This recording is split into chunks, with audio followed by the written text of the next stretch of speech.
I really like the Skippyjon Jones series of books written by Judy Schachner.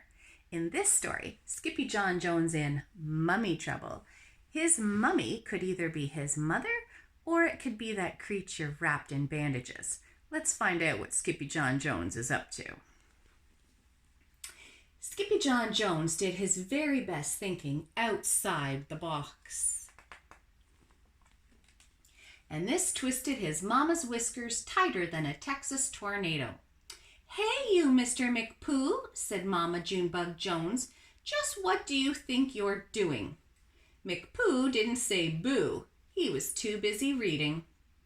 "Hey, little digger, I'm talking to you," said Mama, scooping up her boy. "A pyramid outside the litter box will never, ever do." Then she saw his magazine. "National Leographic," mused Mama, "and the curse of the cat mummy. Why, this will give you nightmares, boy, with an upset tummy too, plus a puffy tail on the grandest scale. This story is taboo." But Skippyjon Jones was in no mood to listen to his mama, so he skedaddled into his room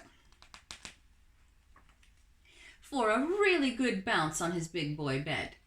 He bounced once, he bounced twice, and the third time he bounced, he said, "Oh, I'm Skippyjon Jones, and I do love my mummy, but if I don't bounce, I get knots in my tummy." Then the kitty boy flipped over to the mirror for a look-see. "Holy smokito!" exclaimed Skippyjon Jones. "I know you," he said to the doggy in the mirror. "Your ears are too big for your head. Your head is too big for your body.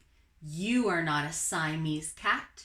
Then, using his very best Spanish accent, he added, "You are still the big Chihuahua, dude, the whole enchilada." And they just might like enchiladas in Egypt, thought Skippy. So the kitty boy donned his mask and cape and began to sing in a muy soft voice. And clap along where I say clap, clap. "My name is Skippito Frisquito, clap, clap, and I'm off to see old Egypt-ito, clap, clap. My chicos insist, and I dare not resist the chance to go meet the mamito, clap, clap." In the meantime, his little sisters, Jezebel, Jillyboo, and Jujubee, rolled into his room with a plan of their own. But the kitty boy was already deep inside his closet on his way to ancient Egypt. Remember that when Skippyjon Jones goes into his closet, his imagination takes over. And paddling down the river Nile, who should sail right past but a kooky crocodile? Hunkered down on his lumpy, bumpy back were his old amigos, the Chimichangos pack. "¿A dónde vas?" called out Skippito. "We're going to the undermundo," answered the Chihuahuas. "Not to the underwear," exclaimed Skippito. "No, no, no," said the Puchitos. "You silly little beast. To the underworld where mummies rest in peas." So this is peas like the vegetable, not peace. "Peas?" exclaimed Skippito. "Who wants to sleep in peas?" "We do," said the doggies. "We hear they are to die for." "You mean they are better than the frijoles?" asked Skippito. "Sí, mucho mejor, señor," said Poquito Tito. "Vámonos," said Skippito. "What are we waiting for?" But then Don Diego, the biggest of the small ones, spoke up. "Hold your ponies, Pepito. To get to the undermundo, we first have to answer the riddle of the Sphinx." "But I'm not good at riddles," said Skippito. "No problema," said Poquito Tito. "You have a muy big brain." Then they set forth from the Rio Nile to find the Sphinx. The muchachos began to sing. "Skippy, skipoo, Skippito, we only have one chancerito to pass by the Sphinx, so don't be a jinx, just answer the riddle, dondito." The muchachos arrived at 4 o'clock sharp, but the Sphinx had been waiting forever. "Don't let the gato get your tongue, dude," said Don Diego. "What cat? Where?" asked Skippito. That cat there, said the perritos, pointing to the Sphinx. But before he could say anything, the great Sphinx spoke. Whose ears are too big for his head, and who loves to go bounce on his bed, who creeps on all fours through his own closet doors, straight into the land of the dead. Skippyjon knew the answer to this riddle, but he was so nervous he coughed up a little fur ball. You call that an answer, dude? Said Don Diego. The answer, bellowed the Sphinx. So with his permission, the perritos were free to pass on to the tomb of King Rootin' Tootin' Kitten Kabootin'. When they finally reached the pyramid, the doggies burst into song and dance. Oh sigh, Osiris, clap, clap. Our boy had a touch of the virus, clap, clap. He coughed up a ball, so the Sphinx made a call, and now it's inscribed on papyrus, clap, clap. But when Skippyjon saw how dark it looked in the pyramid, he began to feel queasy. My tummy hurts, he groaned, and my tail is getting puffy too.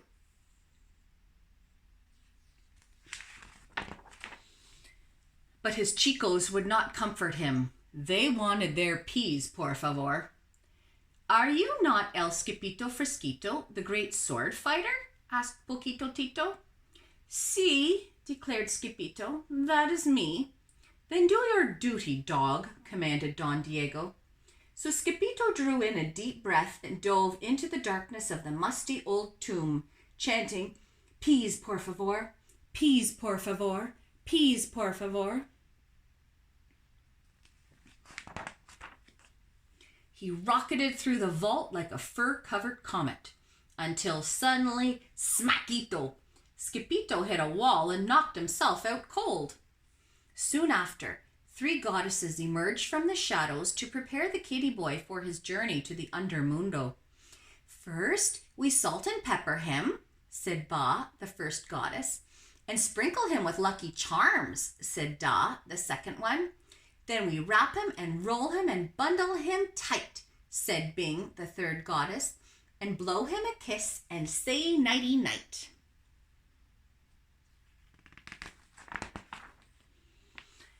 Then the trio rolled the wrapped cat down the ramp into the king's burial chamber. Across the room stood the 4,000-year-old sarcophagus of King Rootin' Tootin' Kitten Kabootin'. And just as they were about to deliver El Skippito Mamito, he rolled right into the feet of the oldie-moldy mummy. Bada bing, moaned the king as he stretched out his paws. I need to rest in peace. Peas! Screamed El Skippito Mamito, waking up in a flash. And quicker than you can say mummies, mumps, and measles, he grabbed 2 pawfuls of peas and hightailed it home. When Los Chimichangos saw El Skippito Mamito come rolling out of the pyramid, they went into a real tailspin. Then all the doggies began to chant. Green chicaros hot, green chicaros cold. The best chicaros in the world are those Skippyjon holds.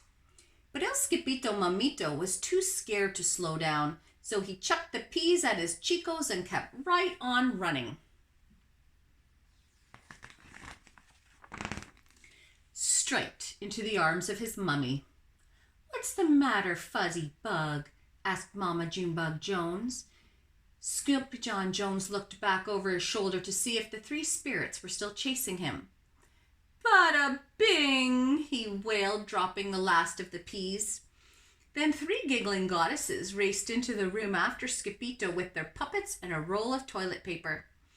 We're going to wrap you and roll you and bundle you tight, they sang, and check you for cooties, then kiss you good night.